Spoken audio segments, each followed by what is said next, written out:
గొప్ప కుటుంబం నుంచి రాజకీయ నుంచి వచ్చిన, అదేవిధంగా వేదికను అలంకరించిన పెద్దలు గౌరవనీయులు తాళ్ళూరు వెంకటేశ్వరరావు గారికి, పెద్దలు గౌరవనీయులు చంద్రశేఖరరావు గారికి,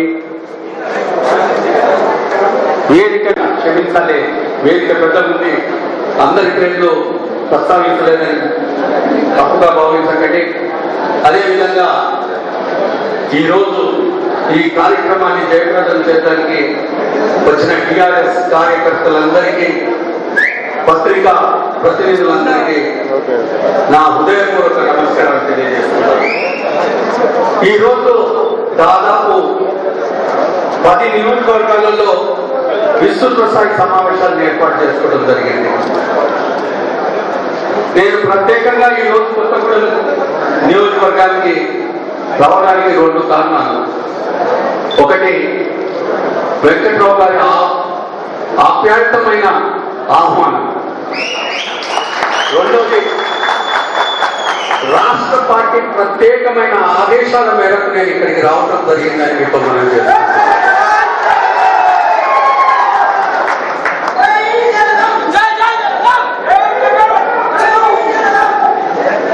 నేను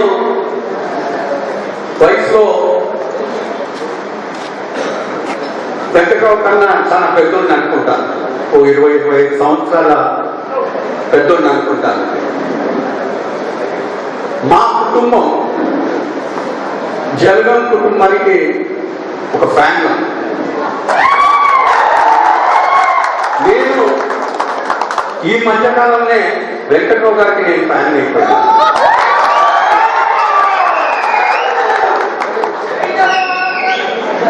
నేను గత ఖమ్మం సభలో కూడా నాకు చెప్పడం జరిగింది. వెంకట్రావు గారు పరిచయం లేకముందు నాకు ఒక అపోహ ఉండేది. మరి ఒక ముఖ్యమంత్రి కొడుకు, ఒక కేంద్ర మంత్రి కొడుకు, ఒక హోంమంత్రి కొడుకు, సుదీర్ఘమైన రాజకీయాలు చేసిన కుటుంబంలో పుట్టిన వ్యక్తి, ఆయనకు చాలా అంభావం ఆకారం ఉంటుందని అనుకున్నాను. దాని వాటితో పరిచయమైనాక నాకు ఆ భ్రమ తొలగిపోయింది. నేను వాటిలో చూసింది ఒకటి, మామూలు సాదా సీదా నాయకుడు. ఇక్కడికి వచ్చిన తర్వాత నేను గమనిస్తున్నాను, ఎవరైనా ఎమ్మెల్యే అయినాక, ఎంపీ అయినాక, మంత్రి అయినాక ఈయన కారు వస్తుంది, దానికి ఒక సైరన్ ఉంటుంది, ఇక్కడికి రాగానే ప్రజలందరినీ పక్కకు దోషేస్తారు, చక్కగా తీసుకొచ్చి వేదిక మీద కూర్చోబెడతారు. కానీ నేను ఇక్కడ గమనించింది మాత్రం వేరు. ఆయన వచ్చిండు, ఈడ నిలబడ్డాడు, ఆడ కూర్చోలేదు, ఈడ కూర్చోలేదు. ప్రతి కార్యకర్తని ఆడ కూర్చోబెట్టినాడే తప్ప తను పోయి మాత్రం కూర్చోలేదు. అది ఆయనలో ఉన్న సాదాసిక తనమని నేను భావిస్తున్నాను. నాకు మాత్రం ఒక అదృష్టం దక్కింది. నేను అంత చిన్న వయసులో వెంకట్రావు గారికి ఎవరు చెప్పినారో నాకు తెలియదు, కానీ ఆ తిరుమలాపల్లం మండలంలో 10 గ్రామాలలో నరేష్ రెడ్డికి మంచి పేరున్నది, పట్టున్నది. మరి ఆయన చివరిసారి నిలబడ్డ ఎలక్షన్లో పనిచేయడానికి మా మేనమైన సురేందర్ రెడ్డి గారికి ఆదేశాలు పంపి నన్ను ఆ గ్రామాలలో బాధ్యతలు పెట్టి నన్ను తిప్పి వారితో పనిచేసే భాగ్యం నాకు కలిగించినారని మనం చేసుకుంటున్నాను. ఈరోజు తిరిగి మన వెంకట్రావు గారితో పనిచేసే భాగ్యం కలిగినందుకు నేను చాలా గౌరవిస్తున్నానని మీకు మనం చేస్తున్నాను. మా కుటుంబానికి, జలగం కుటుంబానికి ఖమ్మం రాజకీయాలకు అనుభవ సంబంధాలు ఉన్నాయి. మా సొంత ఊరు పురుషోత్తమాయగూడెం, మరిపేట మండలం, వరంగల్ జిల్లాలో జలగం రంగరావు గారు ప్రథమంగా జిల్లా పరిషత్ చైర్మన్ నిలబడ్డప్పుడు వారి ఎలక్షన్ క్యాంప్ మా ఇంట్లో పెట్టినారని మనవి చేసుకుంటున్నాను. అదేవిధంగా శ్రీలం సిద్ధారెడ్డి గారి ఎమ్మెల్సీ ఎలక్షన్ క్యాంప్ కూడా మా ఇంట్లో పురుషోత్తమాయగూడెంలో ఏర్పాటు చేసిండ్రు. ఈ జిల్లాకు నాకు ఆ అనుబంధం ఉంది. ఇంకొక విషయం, నేను ఖమ్మం జిల్లా వాసిని అయినప్పటికీ నా పుట్టుక స్థలం ఖమ్మం పట్టణం అని మీతో మనవి చేసుకుంటున్నాను. నాకు ఖమ్మం ఇన్ఛార్జి పదవి ఇస్తారని సూచాయిగా చెప్పినప్పుడు నా మనసులో అనుకున్నా, నాకు ఖమ్మం ఇస్తే బాగుందో అని నేను మనసులో భావించుకున్నాను. కానీ నేను ఏదైతే మనసులో భావించుకున్నానో మరి కేసీఆర్ గారు అది నిజం చేసినప్పుడు నన్ను ఖమ్మం జిల్లా ఇన్ఛార్జిగా వేయించున్నారని మనం చేసుకుంటున్నాను.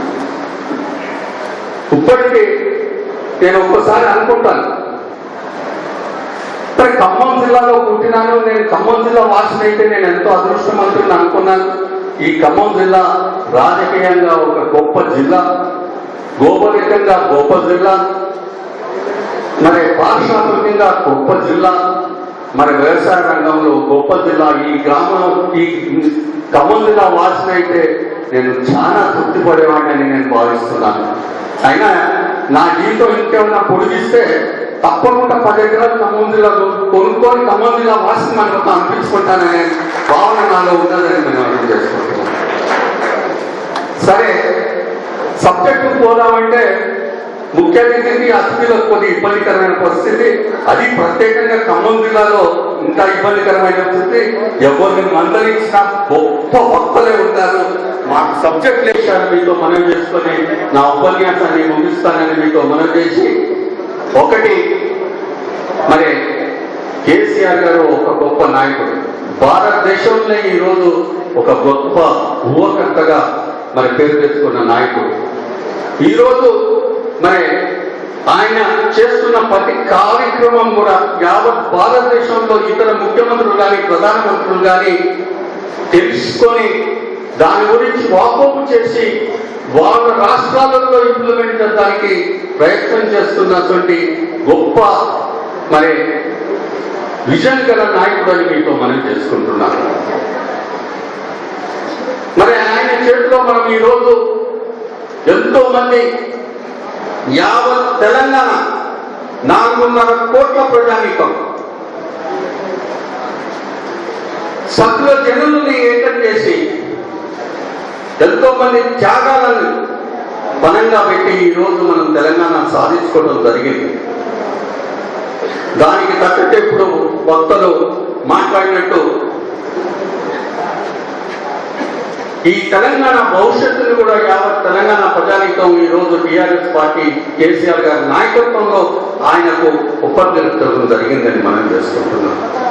ఆయన కలగట్టున్న తెలంగాణ, ఆయన ఊహించుకుంటున్న తెలంగాణ, మరి ఒక బంగారు తెలంగాణ నిర్మించుకుందామంటే నిజంగా బంగారంతో ఇక్కలతో పేర్చుకున్న తెలంగాణ కాదు, బంగారు సాయంతో ఉన్న ఒక తెలంగాణని నిర్మించుకోవడానికి మనం ఈరోజు ప్రణాళికలు చేసుకొని కేసీఆర్ గారి నాయకత్వంలో మనం ముందుకు పోతున్నామని అర్థం చేసుకుంటున్నాం. ఈరోజు మనకి ఏ పదవి దక్కింది, ఏ పదవి దక్కలేదనేది ముఖ్యం కాదు. ఈరోజు మాట్లాడుతూ మనోహర్ గారు మాట్లాడినారు, చాలా మంది మాట్లాడుతూ చెప్తున్నారు మాకు ఏ పదవులు వద్దు, మా కోరిక ఒకటే అని మాకు చెప్పడం జరిగింది. ఏ పదవులు వస్తున్నాయి అనేది ముఖ్యం కాదు. ఈరోజు ఏలాగైతే యావత్ తెలంగాణ ప్రజలు తెలంగాణ రాష్ట్ర సాధనపుట భాగస్వాములయ్యో ఈరోజు కేసీఆర్ గారు తలబెట్టిన పునర్నిర్మాణ తెలంగాణలో కూడా ప్రతి ఒక్కరు కూడా మరొకసారి భాగస్వాములై ఈ ఉద్యమాన్ని ముందుకు తీసుకొచ్చి చరిత్రలో తెలంగాణని మిగిలినట్టు యావత్ తెలంగాణ ప్రజానీకం కృషి చేయవలసిన అవసరం భుజం కలిపి చంద్రశేఖరరావు గారి భుజాలను బలోపేతం చేసి ఈ తన కలలు కంటున్న తెలంగాణని సాధించడానికి మనందరం ముందుకు పోవాలని మనం చేస్తున్నాం. చివరిగా నేను ఒకటే మనం చేసుకుంటున్నాను, మీరు చెప్పిన అంశాలని నేను చెప్పినా చెప్పకపోయినా, రాష్ట్ర పార్టీకి చెప్పినా తెలిసినా తెలియకపోయినా నాకు మాత్రం కేసీఆర్ మీద ఒక మహా నమ్మకం ఉన్నది. ఈరోజు ఆయన చేసిన వాగ్దానాలన్నింటినీ కూడా తెలంగాణ అభివృద్ధి కొరకు కానివ్వండి, త్యాగాలు చేసిన వ్యక్తులకు కానివ్వండి, తను ఇచ్చిన మాటని ఈరోజు మటుకు తప్పలేదు. మీకు ఇచ్చిన మీ నాయకులకు ఇచ్చిన మాటలు కూడా తప్పుడు అని నాకు పూర్తి విశ్వాసం ఉన్నదని మనం చేసుకుంటున్నాను. మీరు మాత్రం దయచేసి అసూయకు గురి కాకండి, అభద్రతకు గురి కాకండి. నాకు పూర్తి నమ్మకం ఉంది వెంకట్రావు గారికి ఉన్న ఎబిలిటీస్, ఆయనకున్న పట్టుదల, ఆయనకున్న అపారమైన నాలెడ్జ్ ఈ రాష్ట్ర పునర్నిర్మాణంలో తప్పకుండా వారి సేవల్ని ఉపయోగించుకుంటారనే నమ్మకం నాకుండాలని తెలుసుకుంటున్నాను. దయచేసి మీ అందరితో ఒకటే చేతులు ఎత్తి నమస్కరించి మనం చేసుకుంటున్నాను. మనకేం కావాలో కోరుకోండి, మనకేం కావాలో మనం పోరాటం చేసి తెచ్చుకుందాం. మీకు హక్కు ఉన్నది, మీకు అర్హత ఉన్నది. తప్పకుండా మనం అమ్మ కూడా అడిగింది అన్నం పెట్టదనే వీటి లోపల మనం అడిగే హక్కు మనకున్నది. కానీ కేసీఆర్ గారు చేస్తున్న ఊహంలో భాగంగా ఆయనకెందుకు వస్తుంది, ఈయనకెందుకు రావట్లేదని మాత్రం ప్రశ్నించకండి. మన హక్కుని మనం కాపాడుకోవడానికి, మనం పోరాటం చేయడానికి నాకు ఎంత కాలదో తప్పకుండా మనం అడిగి సాధిస్తున్నామని మీకు మనవి చేసుకుంటున్నాను. ఎందుకంటే మనం ఒక ఇనిషియల్ స్టేజ్లోనే ఉన్నాం. ఈరోజే మనం ఒక నిరాశకు గురి కాకండి. మనకు వెంకట్రావు గారికి బంగారు భవిష్యత్తు ఉన్నదని నేను భావిస్తున్నాను, నేను నమ్ముతున్నాను. ఆ నమ్మకం కలగా కాదు, నిజమైపోదని నేను భావిస్తున్నాను.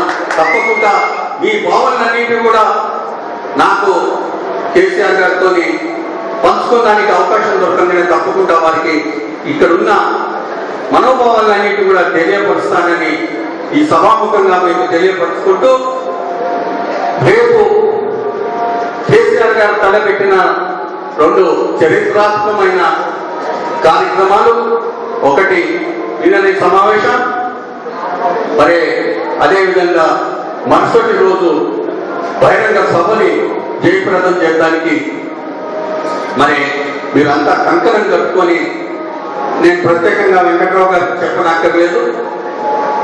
మరి ప్రతినిధుల సభకు ఎవరెవరిని పంపుతారు,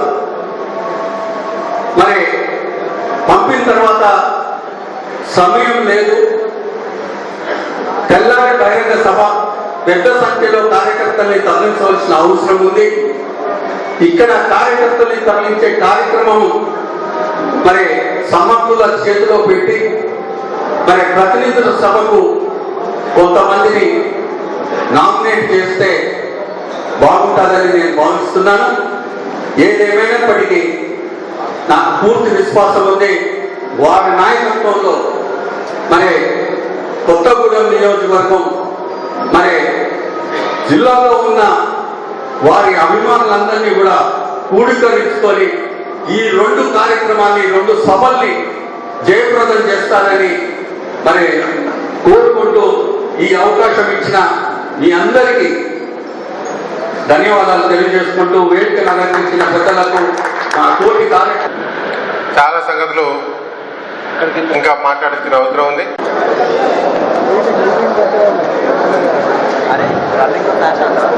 ఈ సభకు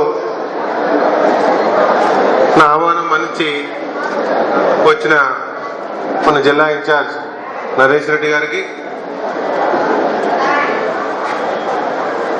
మిగతా కార్యక్రమాలు ఉండి ఇల్లందు ప్రాంతంలో సభను నిర్వహించుకుంటున్న మన జిల్లా అధ్యక్షులు దిండుగల రాజేంద్ర గారికి, అదేవిధంగా కాళ్ళూరు వెంకటేశ్వరరావు గారికి, కంచర్ల చంద్రశేఖర్ గారికి, నాసరే గారికి, నబీ గారికి, వెంకటరమణకి, అదేవిధంగా అనేక ప్రాంతాల నుండి వచ్చారు. వారందరి బాధలు కూడా అర్థం చేసుకోవాల్సిన అవసరం ఉంది. ప్రతి ఒక్క ప్రాంతంలో ఎక్కడ చూసినా కానీ నిన్న ఈరోజు మొన్న ఒక 10 రోజులు చూసుకుంటే రైతులను మాకు ఏమైతుంది, ఎప్పుడు వస్తుంది ఒక ఆందోళన. టిఆర్ఎస్ ప్రభుత్వం, తెలంగాణ రాష్ట్రం ఏర్పడిన మొదటి ప్రభుత్వం తప్పనిసరిగా రైతు రుణమాఫీ చేస్తుంది, చేయబోతుంది. తప్పనిసరిగా అది వచ్చే 5 రోజుల్లో అమలవుతుంది.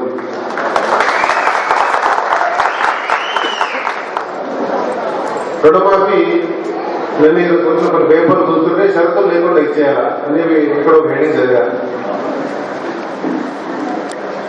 షరతులు లేని అమ్మ కూడా భోజనం పెట్టదు. అరే చదువుకుంటే భోజనం పెట్టారా, చదువుకుంటే చేసి పెట్టారా, చదువుకుంటే సినిమా పంపిస్తారా?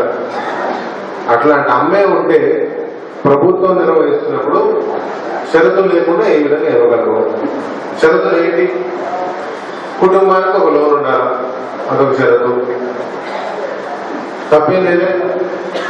కుటుంబంలో 10 మంది సభ్యులు 10 మంది పేరు 10 లక్షలు తీసుకుంటే మన రాష్ట్రమా, లేకపోతే ఇక్కడ అమెరికాలో ఆల్రెడీ ఎండిపోయిన ఖజానా, లేకపోతే ఇంకెవరన్నా దోషి అని ఇవ్వాలి? మన ఇంట్లో ఎవరైనా ఇవ్వగలమా? అందరు పిల్లలు ఒకేసారి బట్టలు కొనుక్కోగలమా? కొనుక్కోలేము. మన కుటుంబాలు ఎంత ఆర్థిక పరిస్థితుల్లో ఆర్థిక ఇబ్బందుల్లో ఉన్నాయో మన రాష్ట్రం కూడా పుట్టి కొన్ని రోజులు అయింది, ఏర్పడి కొన్ని రోజులు అయింది. అక్కడి నుంచి మనం పయనించి ముందుకు పోవాల్సిన అవసరం ఉంది. అర్థం చేసుకొని మన రాష్ట్రాన్ని, మన ప్రజల్ని ఏ విధంగా కష్టాల నుంచి ముందు తేవాలని చెప్పి మన రాష్ట్ర ముఖ్యమంత్రి టిఆర్ఎస్ పార్టీ వ్యవస్థాపక అధ్యక్షుడు కేసీఆర్ గారి నాయకత్వంలో ఈ ప్రభుత్వం ప్రజలకు అన్యాయం చేయదని చెప్పి సంపూర్ణమైన విశ్వాసంతో అందరికీ తెలియపరుస్తున్నారు. కేసీఆర్ గారితో మేనిఫెస్టో రాస్తున్నప్పుడు మన జిల్లా నుంచి పోటీ చేసిన వారిలో నా ఒక్కడికి ఆ భాగ్యం కలిగింది.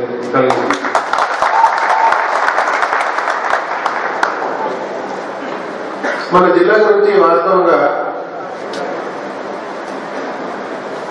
టిఆర్ఎస్ పార్టీకి ఇక్కడున్న పరిస్థితులను బట్టి కొంచెం ఇబ్బందికరమైన ఆలోచన.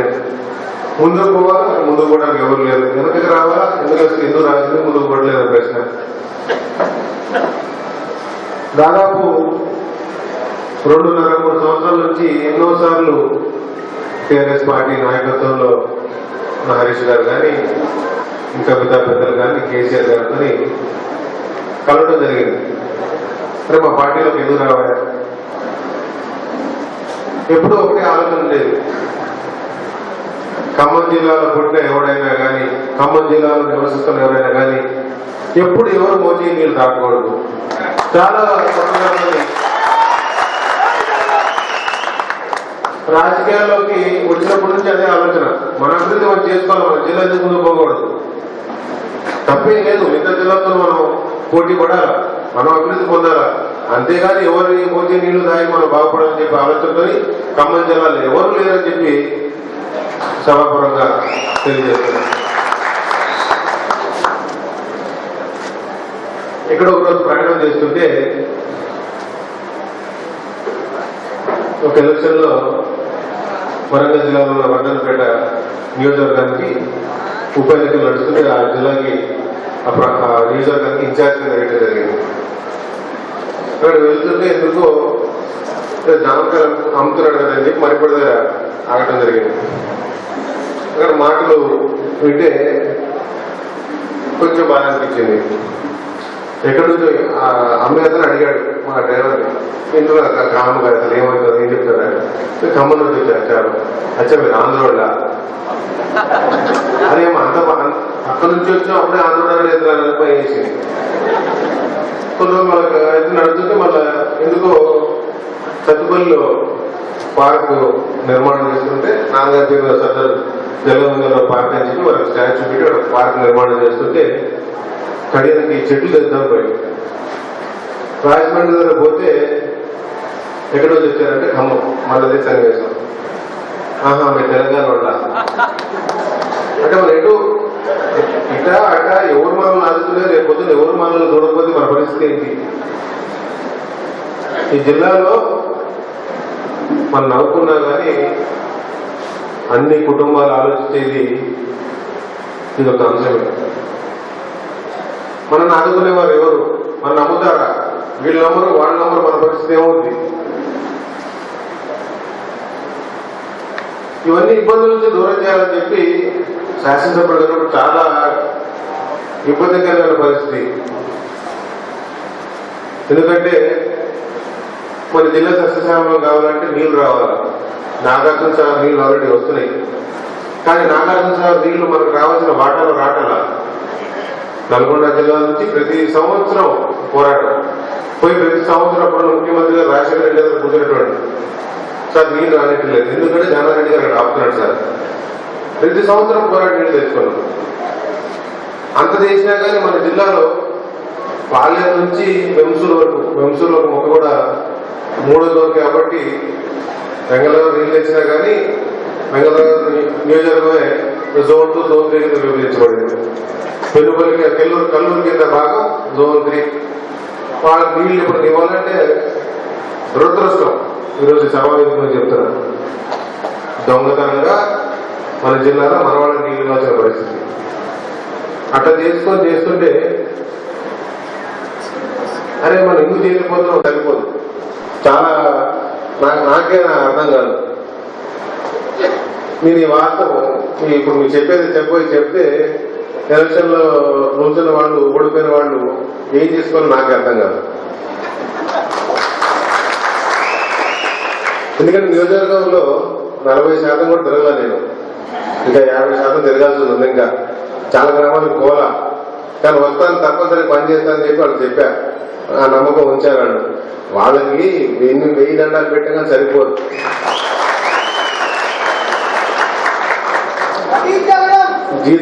జీవితాంతం అభివృద్ధి చేయాలా అనే పట్టుదల ఎందుకో నాకు అర్థం కాదు, కానీ ఆ పట్టుదల.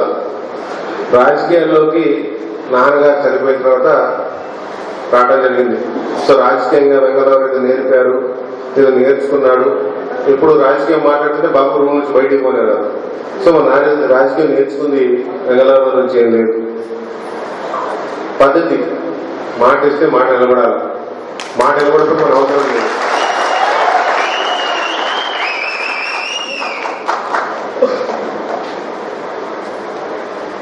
రెండు 2014లో మనం పోటీ చేసినప్పుడు ఒక మాట చెప్పాం, ఈ ప్రాంత యువతకి ఉపాధి కల్పించాలి.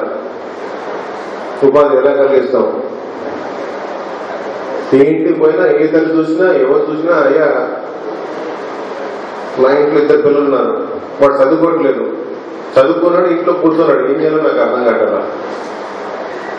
చాలా బాధ అనిపించింది. చాలా మంది ఎంత రోజు పొద్దున్న సాయంత్రం తిరిగినా కానీ రాత్రి 11, 12 గంటలకు ఇంటికి పోయినా కానీ ఎలక్షన్ టైం అప్పుడు రాత్రి పడుకున్నప్పుడు అదే గుర్తొచ్చేది. అరే ఉద్యోగాలు లేవంట, ఉద్యోగాలు ఎట్లనే వాళ్ళ ఎంత బాధపడుతున్నారు కుటుంబాలు. ఒకప్పుడు సింగరేణిలో 1992లో అనుకుంటా ఇప్పుడు కంప్యూటర్ కంపెనీ నడుపుతూ ఇక్కడ సింగరేణి వ్యవస్థను చూద్దామని చెప్పొచ్చా. ఆ రోజుల్లో జీతాలు ఇంకా క్యాష్ లో ఇచ్చేవారు. జీతాలు ఇవ్వాలంటే సింగరేణికి నరకం అనిపించేది. ఎందుకంటే డబ్బులు తీసుకొచ్చి ఆ డబ్బులు ఎక్కడి నుంచి అడుక్కొచ్చేటోళ్ళు, చేంజ్ లేక నోట్లు లేకుండా అడుక్కొచ్చేవారు. అట్లాంటి పరిస్థితి చూసి ఈరోజు చూస్తే ఆ 1,50,000 నుంచి 60,000 మంది వచ్చింది. ఈ 60,000 మంది కుటుంబాలు ఏమైనా ఏ విధంగా ఆధారం కోల్పోయింది. ఆధారం ఏ విధంగా కల్పించాలి ఈ ప్రాంతంలో? ఈరోజు మీ అందరి ముందు దాదాపు 4 నెలలు ఎన్నికలైన తర్వాత చాలా గర్వకారణం. ఎందుకంటే కొత్తగూడెం గురించి మాట్లాడితే నాకు కొత్తగూడెం సత్తుపల్లి అన్ని నా ప్రకారం అన్ని నాకు అడిగాను. పబ్లిక్ హియరింగ్ అంటారంటే ఏం చేయాలా, ఏంటి ఇబ్బందులు, నేను రాణిసార్ చూపిస్తాను అని చెప్పి కూడా చాలా ఈజీగా చెప్పారు. ఓపిక ప్రతి ఒక్క గ్రామం పోయాం, వారి ఇబ్బందులు విన్నాం, వాళ్ళ బాధలు చూసాం. ఆ బాధను ఏ విధంగా తీర్చాలా, ముందుకు ఏ విధంగా పోవాలి. కేటీపీఎస్ వ్యవస్థ ఏర్పడిన తర్వాత 4,000 మందితోని ప్రశాంతంగా ఒక పబ్లిక్ హియరింగ్ నిర్వహించాం. పబ్లిక్ హియరింగ్ బాగా నడిచింది.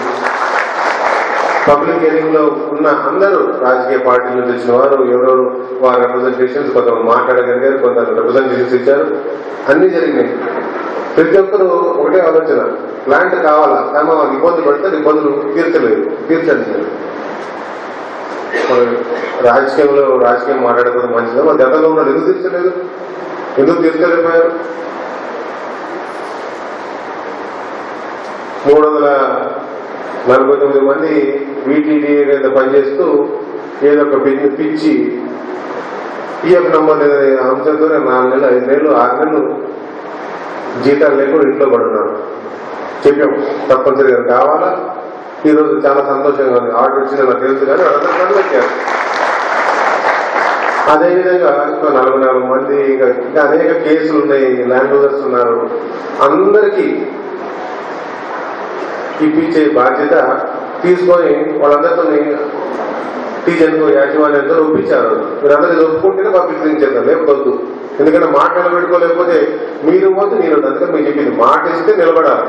మాట నిలబడిన ఎట్టి పరిస్థితుల్లో నిలబడిపోయే మాటే లేదు. ఆ విధంగా ఆ రోజు పబ్లిక్ హియరింగ్ చేశారు. ఈ మధ్యకాలంలో మళ్ళీ పేపర్ చదువుతుంటే ఇక్కడ నల్గొండలో పవర్ ప్లాంట్ పెట్టాలని పబ్లిక్ హియరింగ్ పెట్టి లాఠీ చార్జ్ అయింది. ఈ ప్రాంతంలో అతిపెద్ద పవర్ ప్లాంట్ నిర్మాణం కాబోతా ఉంది. కొత్తగూడెంలోనే దాదాపు 2400 మెగావాట్ నుంచి 3200 మెగావాట్ల కొత్త పవర్ ప్లాంట్ వస్తూ ఉంది.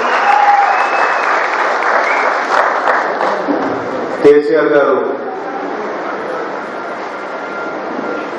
పట్టుదలతోని మన తెలంగాణ రాష్ట్రాన్ని పవర్ సర్ప్లస్ స్టేట్ చేయాలని చెప్పే కార్యక్రమంలో భాగంగా ఇక్కడ ఏర్పరుస్తున్న విద్యుత్ ప్లాంట్లు మనుగోడులో కొత్తది, అదేవిధంగా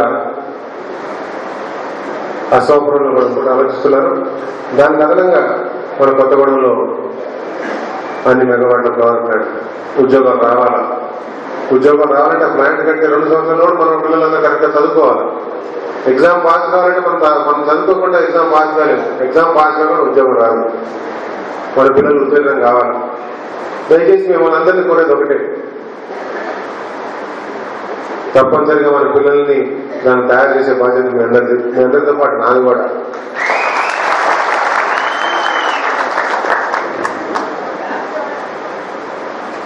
ఖమ్మం జిల్లా ఎంతైతే అభివృద్ధి మన జిల్లా ఏర్పడిన తర్వాత వెంకయ్య గారు ఆ రోజు జిల్లా పరిషత్ చైర్మన్ కాడ నుంచి ఈనాటి వరకు ఎంతైతే అభివృద్ధి పొందిందో దానికి రెట్టింపు అభివృద్ధి పొందాల్సిన అవసరం ఉంది. ఖమ్మం జిల్లా అభివృద్ధి పొందితే కానీ తెలంగాణ మన బంగారు తెలంగాణ వచ్చినట్టు కాదు. ఎందుకంటే ఉన్న వనరులన్నీ ఇక్కడే ఉన్నాయి. బొగ్గు ఇక్కడే ఉంది, ఇనుము ఇక్కడే ఉంది, గ్రనైట్ ఇక్కడే ఉంది, మార్బుల్ ఇక్కడే ఉంది, బాక్సైట్ ఇక్కడే ఉంది. ఏం చేసినా కానీ మన జిల్లాలో ఉంది. మన సమగ్రంగా అభివృద్ధి పొందితే కానీ తెలంగాణ రాష్ట్రం బంగారు రాష్ట్రం అయినట్టు కాదు. గోదావరి జలాలు వాడుకోవాలా. 4 లక్షల ఎకరాలు నీటి పారించే 2 కార్యక్రమాలు, lift irrigation scheme, Rudramkota lift కానీ అదేవిధంగా మన దుమ్ముగూడెం లిఫ్ట్ కానీ రెండింటి ముందు తీసుకోవాల్సిన అవసరం ఉంది. గతంలో ఎన్నో ప్రాజెక్టులు కట్టారు.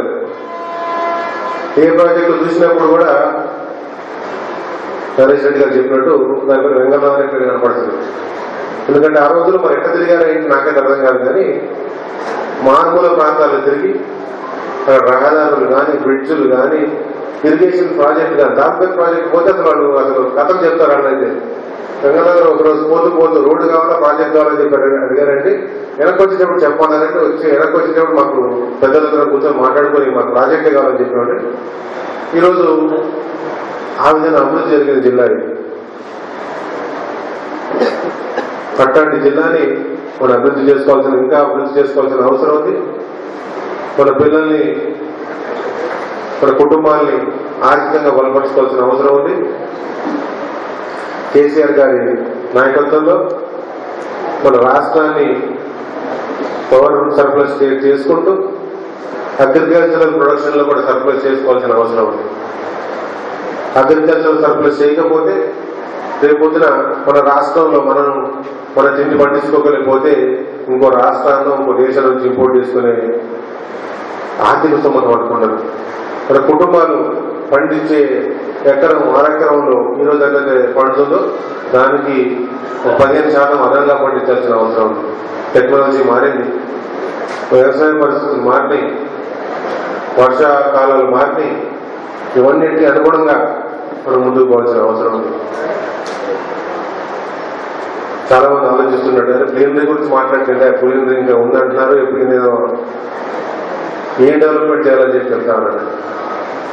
రేపు పొద్దున ప్లీనరీలో కూడా మాట్లాడేది ఇవే.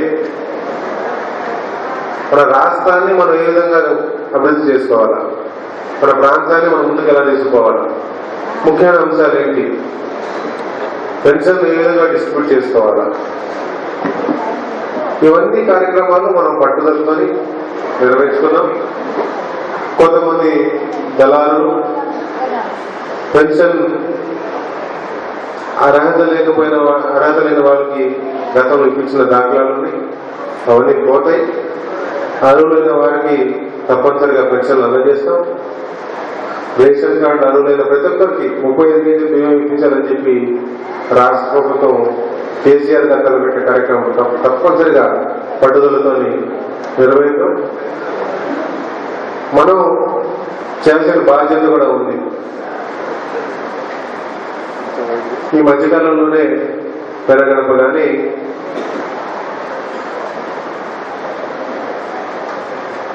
మిగతా ప్రాంతాల్లో విషజ్వరాలతో కొంతమంది చనిపోయారు. ప్రభుత్వ నిర్లక్ష్యం వల్ల చనిపోయారా ఉండొచ్చు, కానీ మన నిర్లక్ష్యం వల్ల చనిపోయారని చెప్పి ఎవరు ఒప్పుకోలే. చుట్టుపక్కల ఎక్కడ చూసినా కానీ శుభ్రత లేదు. మన ఇంటి ముందు ఎవరు చూస్తారు? మన ఇంటి ముందు మనమే చూసుకోవాలి. ఎవరు చూస్తాడు? గతంలో నా చిన్నప్పుడు బాగా గుర్తు, పొద్దున్న కూడా లేచి నాన్నగారు ముఖ్యమంత్రి అయినా కానీ మా ఇంటి ముందు నీళ్లు తల్లి ముగ్గేసేది మా అమ్మ. మనం ఎందుకు తీసుకోవట్లేదు ఈరోజు?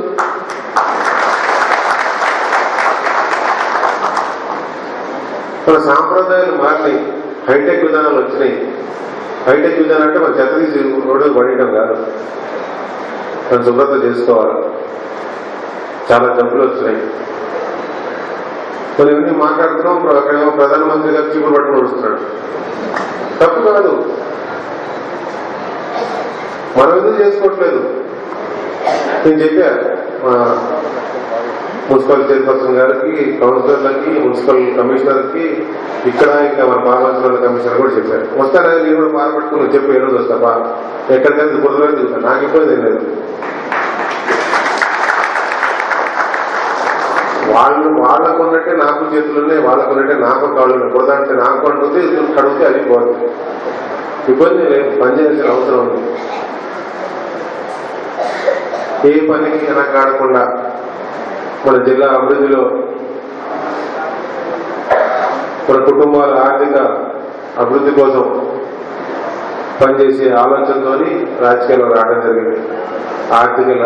ఆర్థిక లబ్ధి కోసమో స్వలాభం కోసమో ఈ జిల్లాలో ఒక 100 ఎకరాలు కొని దానికి ఏదో ప్రాజెక్ట్ కట్టి దాని నుంచి నీళ్లు సాగుపరుచుకుందామని చెప్పి ఆలోచనతో ఎప్పటికీ రాలేదు, రాని కూడా. చాలా మంది ఏం చేస్తారు అజ్మీర్ అని చెప్పి నన్ను అడుగుతుంటారు. హైదరాబాద్ మిత్రులు వచ్చినప్పుడు కానీ ఓడి చెప్పారు, ఎప్పుడు ఏ వ్యాపారం మా జిల్లాలో కానీ మా రాష్ట్రంలో కానీ చేయనబ్బా, ఎందుకంటే స్వచ్ఛంగా చేసి నేను సంపాదించుకుంది కూడా దోషించడని చెప్తారు. ఎక్కడ దోయలేదు, అలా దోయాల్సిన అవసరం లేదు.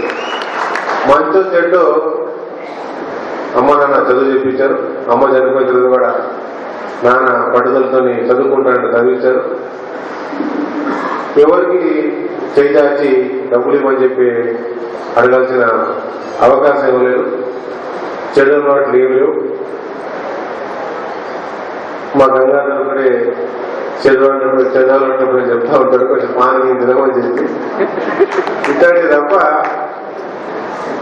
పనిచేయాలనే పట్టుదల, మన కుటుంబాలు ముందుకు పోవాలనే పట్టుదలతోని ఈ జిల్లా అభివృద్ధి కోసం పాటుపడతానని, మన కుటుంబాలు ముందుకు పోయే కార్యక్రమంలో ఎల్లప్పుడూ ఈ సేవకుడుగా చాలా మంది చెప్పారు, మెసేజ్లు పంపుతారని.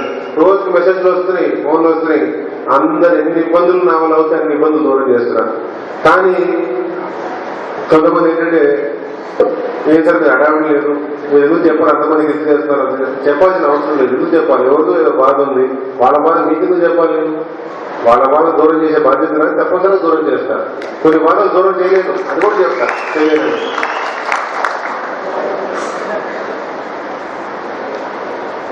11వ తారీఖు జరగబోయే ప్లీనరీ సమావేశానికి కొంతమందిని ఎంపిక చేసి మన ముఖ్య కార్యకర్తలు అక్కడ పంపుతాం.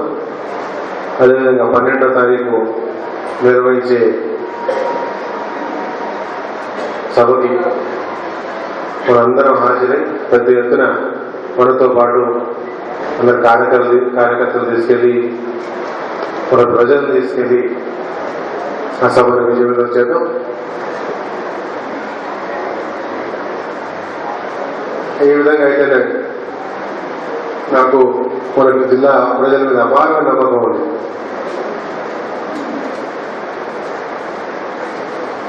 కేసీఆర్ గారు ఒక మాట చెప్తుంటారు, ప్రతి మీటింగ్ లో వినండి చెప్తుంటారు, టీఆర్ఎస్ కార్యకర్తలు, టీఆర్ఎస్ నాయకులు, టీఆర్ఎస్ మంత్రులు, ఎంపీలు, ఎమ్మెల్యేలు ప్రాయంగా రాజీనామాలు ఎప్పుడప్పుడు ఇచ్చారని చెప్పి, అదేవిధంగా మన జిల్లా అభివృద్ధి కోసం, గౌరవం కోసం ఇప్పుడు వెనకాల ఎవరిని చేయాల్సి ఎవరి కాలు పట్టుకోవాల్సిన అవసరం లేదు. ఇప్పుడు చేయరు. మన మనోభావాల్ని,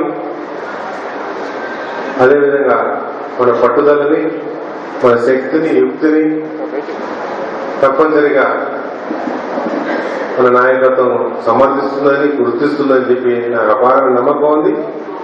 తప్పనిసరిగా చాలా మంది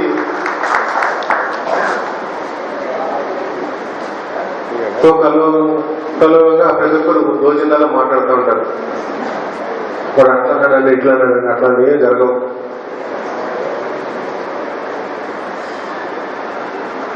ఎప్పుడూ న్యాయమే జరిగింది. 2004లో ఉంచినప్పుడు కూడా 2014లో ఏ సంకోచం ఎదురైందో అది కూడా 2004లో చూశాను.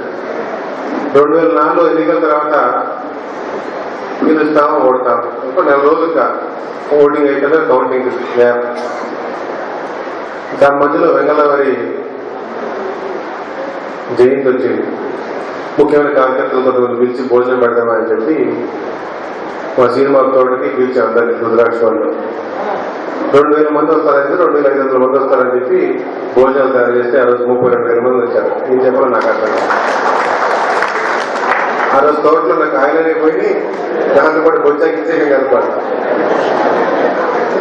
అదేవిధంగా 2014 ఎన్నికల్లో కూడా 9 గురించి కూడా చెప్తా. 14 ఎన్నికల్లో కూడా కౌంటింగ్ నాడు నాతో పాటు పురుషోత్తం గారు కార్లో కూర్చొని నాకని కూడా టెన్షన్ ఆయన భరించారు. దాదాపు 3-4 డబ్బులు తడిసిపోయి, సార్ మనకి ఏంటో బాగా కాటలేదు, మనకి ఇబ్బంది, ఏమి ఇబ్బంది కాదని, అంతా న్యాయం జరుగుతుంది, మనకి ఇబ్బంది ఏం కాదని. ప్రజలు చాలా వివేకవంతులు. ప్రజల ఆలోచన, వారు చేసే విధానం దాన్ని ఎప్పుడు తక్కువ అంచనా వేయదు.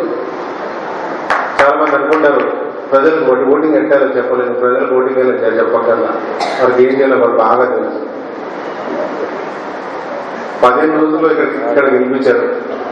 దాదాపు 17,000 మెజారిటీ, జిల్లాలో అత్యధిక మెజారిటీ ఇచ్చారు. అదేవిధంగా 2009 ఖమ్మం ఎలక్షన్లో కుతంత్రాల వల్ల ఆ రోజు కాంగ్రెస్ పార్టీ నుంచి సీట్ రాకపోయినా కానీ కేవలం అత్యధిక మెజారిటీ 2,300 ఓట్లతో 2,000 ఓట్లతోనే ఓడిపోవడం జరిగింది. కాంగ్రెస్ పార్టీ క్యాండిడేట్ కి డిపాజిట్ పోయింది. నా గొప్పతనం కాదు అది, ఇంకోటి కూడా చెప్తాను, అది నా గొప్పతనం కాదు. ప్రజలు ఏ విధంగా ఆ రోజు అభిమానించారు, ఏ విధంగా దాదాపు 9 నెలలు కష్టపడ్డారు, పనితీరు చూపించారు. ఈనాటికి మీరు పట్టుబడులు రావాల్సిన క్రమం మాట తప్పనిసరిగా పంపడం గెలిపించడం. అక్కడ ప్రజానికానికి నాకు బాగా మంచి సంబంధాలు ఉంది. ఏ విధంగా అయితే కొత్తగూడ పాల్గొంచ ఏ ప్రాంతం జరిగినా కానీ నాకు మంచి ఉండాలి, చెడ్డ ఉండాలి, పని కావాలి, 24 గంటలు పని కావాలి, ఇబ్బంది ఏం లేదు. ఈరోజు ఈ సమావేశాన్ని ఆలస్యంగా కానీ ప్రభు సమయం చెప్పిన ప్రతి ఒక్కరికి ఖమ్మం నుంచి వచ్చారు, పాదనీయుల నుంచి వచ్చారు, మధ్య నుంచి వచ్చారు, సత్తుపల్లి నుంచి వచ్చారు, అసరాపేట నుంచి వచ్చారు, నేతల నుంచి వచ్చారు, చిన్నపాక, భద్రాచలం, ప్రతి ఒక్క నియోజకవర్గం నుంచి వారే చెప్తారు.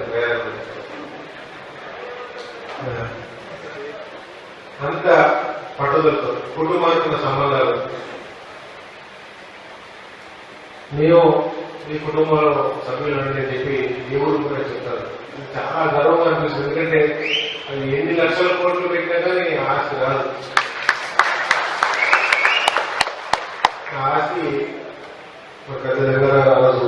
ఎంత కష్టపడ్డారో ఆ ఆస్తి సంపాదించగలిగారు.